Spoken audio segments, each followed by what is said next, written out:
আমার বিবাহবার্ষিকীতে ছোট্ট করে একটু আয়োজন করলাম। আসলে পানির সমস্যার কারণে বেশি কিছু করতে পারিনি।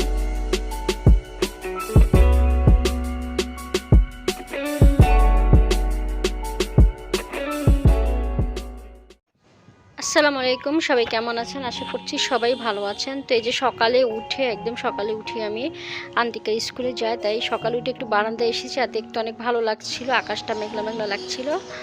তো এরপরে হচ্ছে আমি গাছে পানি দিচ্ছিলাম, যখন একটু রোদ উঠলো আর কি গাছে পানি দিচ্ছিলাম। এটা হচ্ছে আমার প্রতিদিনের রুটিন। গাছে পানি না দিলে গাছগুলো এখন তো একটু, যেহেতু গরমের সিজন, তো গাছগুলো একটু কেমন যেন চুপসে যায়, তো গাছে তাই একটু পানি দিচ্ছিলাম, শুকিয়ে যায় আর কি গাছগুলো, তাই পানি দিচ্ছিলাম।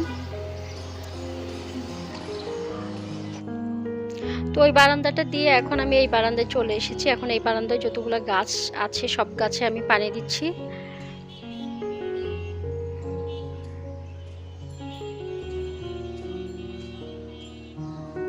আর এই গাছটা হচ্ছে পাতাবাহার, এটা আমি নতুন এনেছি, এখনো টবে রাখি নাই। তো টবে রাখবো 2-1 দিনের মধ্যে দেখি।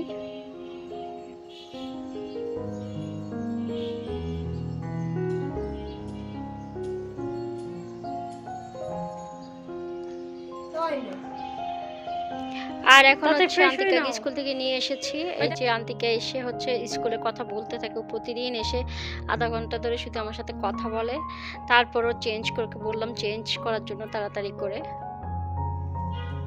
আর এখন এই যে আমি রান্না করছি, এটা হচ্ছে আমি ডিম সিদ্ধ করে নিচ্ছি। আর এই যে আমার বাসায় একটু পানির সমস্যা, এই যে পানির প্রেশার একদম কম।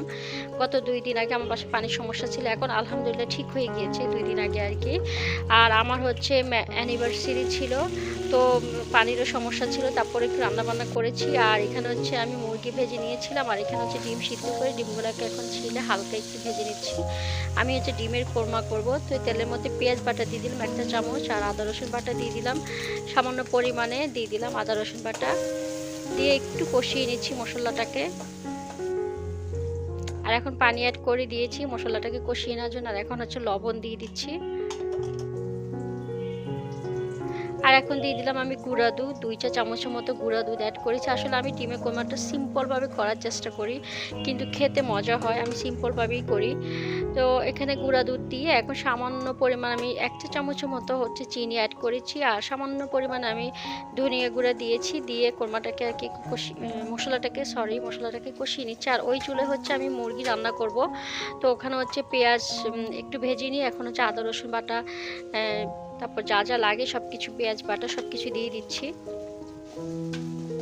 দিয়ে একটু কষিয়ে নিচ্ছি। আসলে আমার হচ্ছে অ্যানিভার্সারি ছিল, তার মধ্যে হচ্ছে পানির সমস্যা ছিল, তারপরও আমি টুকটাক আর কি যা পেরেছি রান্না করেছি শর্টকাট করে। পানি না থাকার কারণে আসলে বেশি কিছু করতে পারিনি, তো সিম্পলভাবে আর কি আয়োজনটা বাসায় করেছি, রান্নাবান্না করেছি আর কি। আর আমি চাইলে বাইরে খেতে পারতাম, বাট আমার কাছে মনে হয়েছে আমি বাসায় রান্না করব। আমার কাছে বাসায় রান্না করতেই ভালো লাগে, যে কোনো ওকেশনে ম্যাক্সিমাম বাসায় রান্না করি, মাঝে মাঝে খেলে খাই আর কি। তো এই জন্য আমি বাসায় রান্না করেছি আর কি। তো এখানে আমার ডিমের কোরমাটাকে ডিম প্রায় হয়ে গিয়েছে, আমি এখন ডিমটা দিয়ে সামান্য একটু পানি দিয়ে দিয়েছি, যে বাটিতে ডিমটা ছিল ওই বাটিতে করি। আর এখন লাস্টে আমি দিয়ে দিলাম লেবুর রস।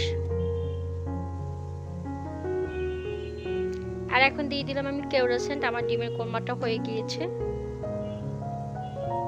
আর লাস্টে কয়েকটা কাঁচামরিচ দিয়ে দিলাম মাঝখানে ফালি করে।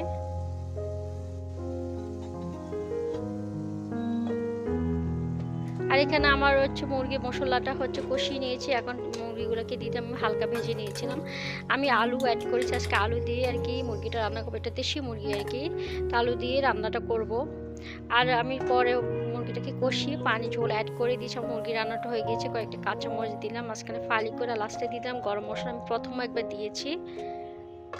তো আমার মুরগি রান্নাটাও কমপ্লিট। আর এই যে দেখেন আমি পানি কিভাবে ধরে রেখেছিলাম রান্না করার জন্য, সব কিছুর জন্য পানি হচ্ছে ধরে রেখেছিলাম, ফুটিয়েও রেখেছিলাম কিছু পানি। তো যাই হোক, এখন হচ্ছে ফ্রেশ হয়ে এখন একটু এই যে ছবি তুলছিলাম, তারপর ভিডিও করছিলাম। যেহেতু আমার আজকে অ্যানিভার্সারি, তাই ম্যারেজ ডে, তাই আর কি একটু সাজুগুজু করলাম। আর আমার মেয়ে তো আছেই, আমি আর আমার মেয়ে মিলে আর কি সাজুগুজু করে একটু ছবি টবি তুলছিলাম। আর হাজব্যান্ড তো অফিসে সন্ধ্যায় আসবে। আর বিকাল হচ্ছে আমি যে পায়েস রান্না করেছি, তো আমি হচ্ছে বাদাম কেটে নিচ্ছি পায়েসের জন্য। এই যে চুলার মধ্যে পায়েস রান্না হচ্ছে, তো একটু নেড়ে দিচ্ছি বারে বারে, কারণ না নাড়লে জমাট বেঁধে যাবে। আর এখানে হচ্ছে গুঁড়া দুধ গুলিয়ে দিয়ে দিলাম। লাস্টে দিয়ে দিলাম আমি ঘি। তো আমার পায়েস রান্নাটাও হয়ে গিয়েছে। এখন আমি যে বাদাম কুচিগুলো উপর দিয়ে দিলাম। আসলে যে কোনো অকেশনে আমি পায়েসটা রাখার চেষ্টা করি, কারণ এটা হাজবেন্ডের অনেক বেশি পছন্দ। আর এখানে হচ্ছে হাজবেন্ড একটা কেক নিয়ে এসেছে, আর আন্তিকা তো অনেক হ্যাপি কেকটা দেখেও কাটার জন্য রেডি। আন্তিকা দেখো, ছুরিটা দেখো, কেক কাটার জন্য রেডি। তুমি রেডি না আম্মু? তুমি কেক কাটবে? কেক কাটবে? কেক দেখাবো, কেকটা দেখাবো। এই যে আমাদের কেক না, এই যে।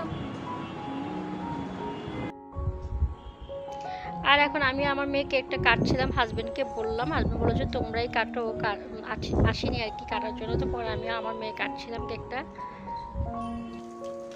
আর এই যে খাওয়ার আগে হচ্ছে নাগেট ভেজে নিচ্ছি। তো আমি হচ্ছে শর্টকাট করে আয়োজনটা করেছি, কেমন হয়েছে জানাবেন। আর যে মুরগির মাংস, ডিমের কোরমা, তারপর হচ্ছে নাগেট ভেজে নিয়েছি, আর হচ্ছে এই যে সালাদ তো ছিল, আর রাতে আর কি ডিনারের জন্য পোলাও রান্না করেছি।